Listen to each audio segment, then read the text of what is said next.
This is Aliana, and it's day one of my 30-day challenge. I don't know what to call it. This is impromptu. I just thought of it yesterday, and so it is 8:44 a.m. as I'm making this video, and I have to publish this. I have to make this video and edit it if I'm going to edit it and publish it by 9 a.m., which now that I'm thinking about it is going to be a little bit of a challenge considering I'm actually publishing in multiple places, LinkedIn, YouTube, and on my own site. So we're going to figure things out. It's okay. We're ironing things out. But I wanted to talk about resistance to video and why I even decided to do this. Like, why did I decide yesterday out of nowhere that I'm going to make a video every day by 9 a.m. for the next 30 days. This is not my first time actually doing this sort of challenge. I did it back in March 2022. So a little bit of a backstory. I actually made my very first video in July of 2021. And that was already enough of a challenge, okay? So I made a video, posted it on my old LinkedIn account, and I hated everything about it. I hated the process of making the video. I hated editing. I hated everything.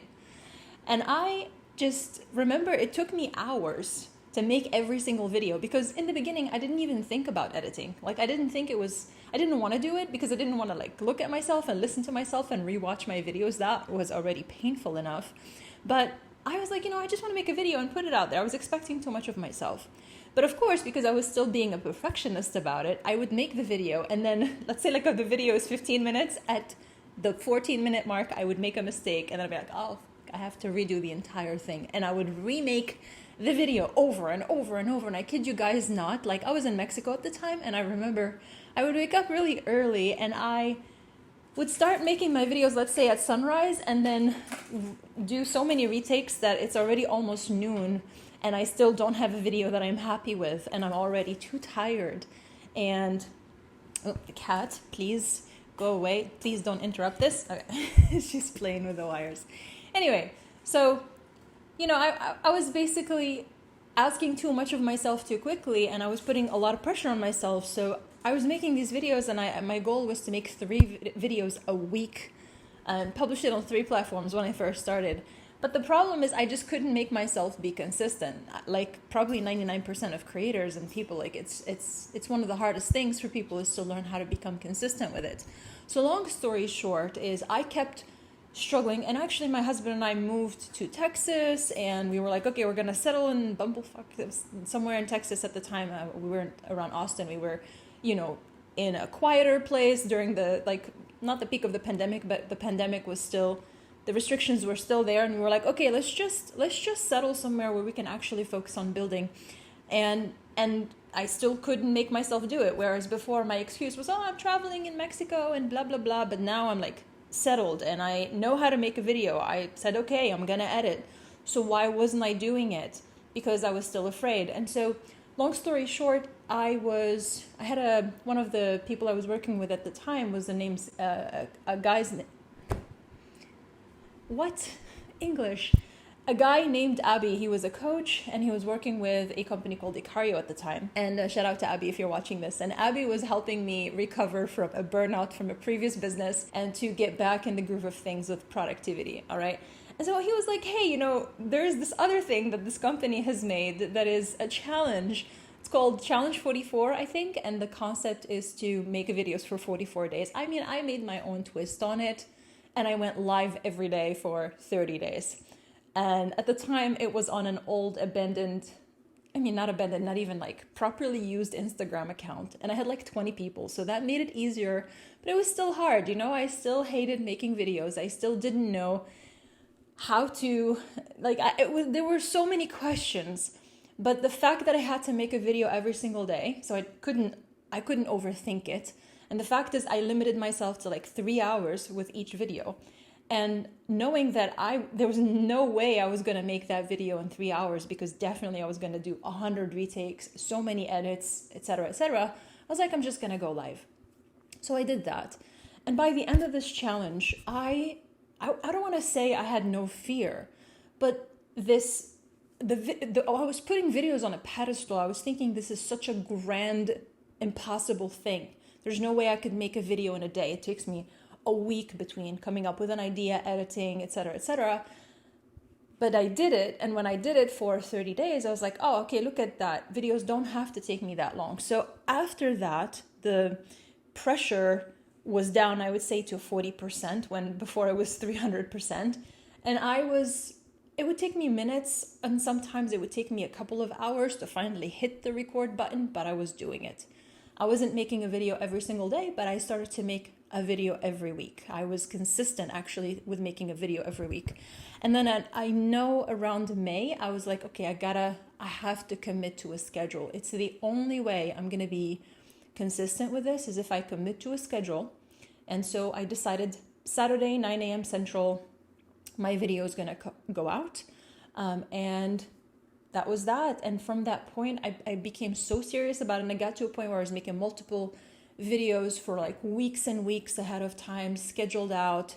And I refined my process. I created my own system, which I reworked a million times. And all of this actually became part of the work that I teach my own clients and students.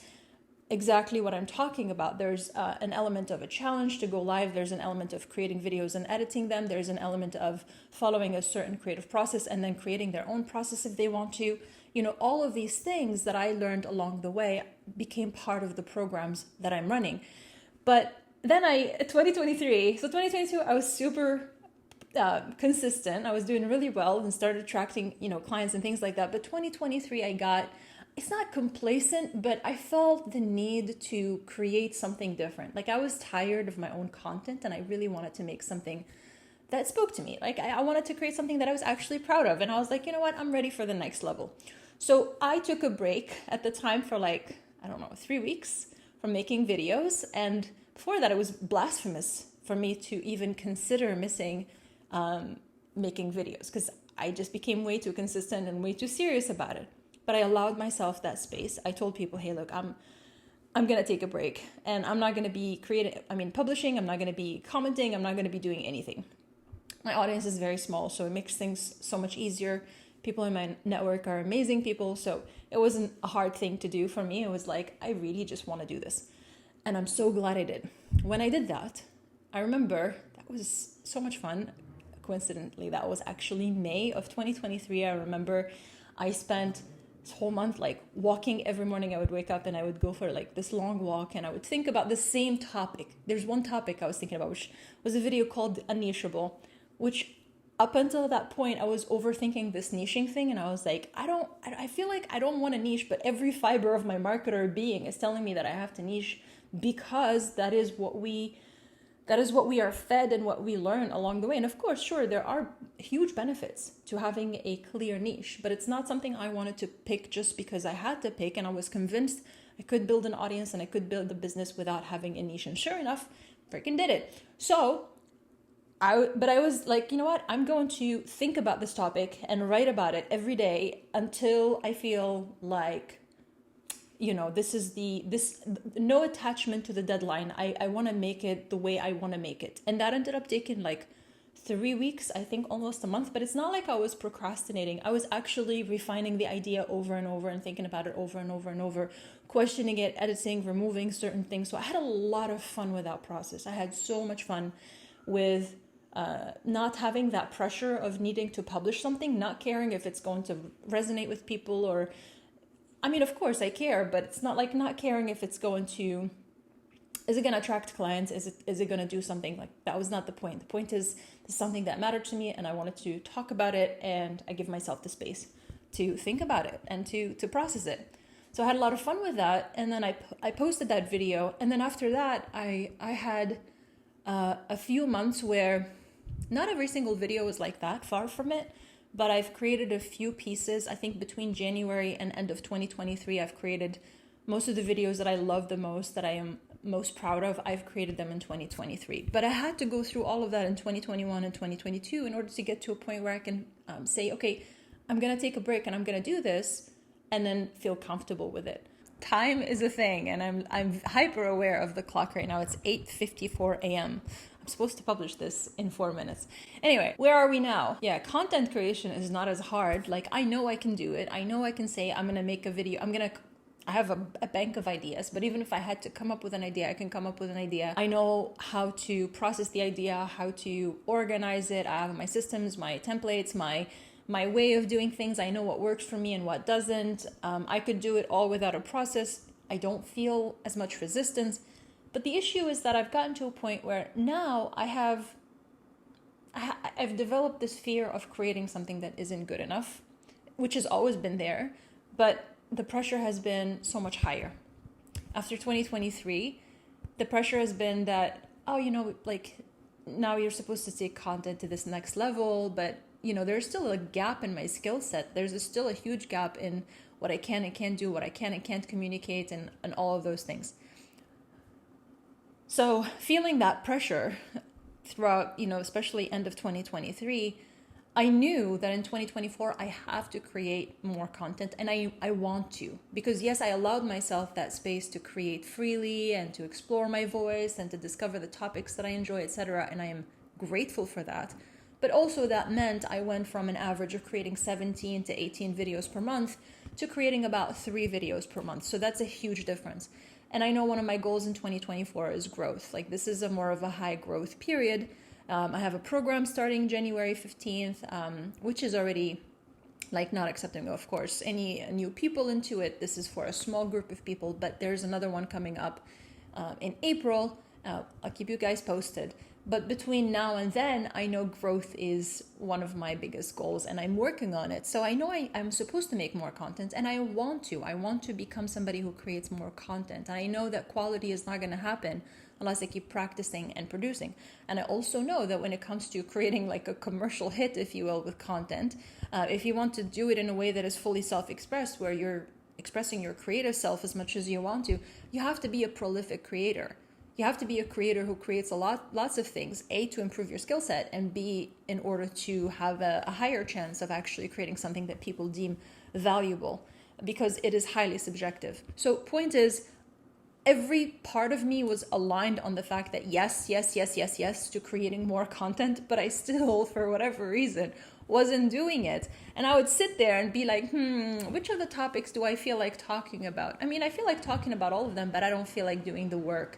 I don't feel like actually processing the idea and editing and I don't feel like doing all of that. I want to just turn on the camera and talk about it, but that's not the kind of video I want to make. I want to make a video that, I want to make more polished content too. Like that's another challenge I would like to have. So, what's holding me back? Well, it's just I don't feel like it. There are other things that I would rather do than do all that work or any work really. So I knew, okay, like I have to bring back the thing that I know best, which is kick myself in the butt, but it's not a punishment. It's not coming from a place of, I'm going to kick myself in the ass. That's not what I'm trying to do. It really is, it's coming from a place of trusting myself, and I know that I can do it. Like I know I can do this. There's no doubt in my mind I can do it. Yes, today I'm probably going to publish the video a few minutes late. That's all right. Tomorrow I'll do it better. But I know I can do this. I can aim to make a video every day by 9 a.m. and actually do it. I trust myself enough to say I'm going to do this. So yeah, this is where I am right now. And now this is a bigger challenge, because in the past it was like make a video at any time of the day, do it live, no overthinking, any topic, doesn't matter, quality doesn't matter, etc., etc. But now there's actually a challenge of not just any video, but it has to be, from my content buckets, it has to be on brand in whatever the heck that means. It has to be, I have to polish it enough. Like it's not acceptable to just hit the camera and talk about my day, and it's not a vlog. Not that that's what I did before, but that's the idea. And I have to publish it by 9 a.m. on all of these channels. And also now I have a lot more to do than when I did this challenge before in March 2022. My days were a lot easier. I had so much more space to just meditate and do things, and now I have a group program. I have one-on-one clients. I have things happening. I'm building a business. I'm growing this thing, and I have a life. I have pets that I didn't have back then. There's just so much more in my life now than when I did the challenge the first time, which makes it extra challenging. But I'm down, and I'm very excited about it. So we'll see how it goes. Yep, it's 9 a.m. So I better wrap this up, stitch the everything together, and throw it where it needs to go. And I'll see you guys tomorrow. Take care. Bye.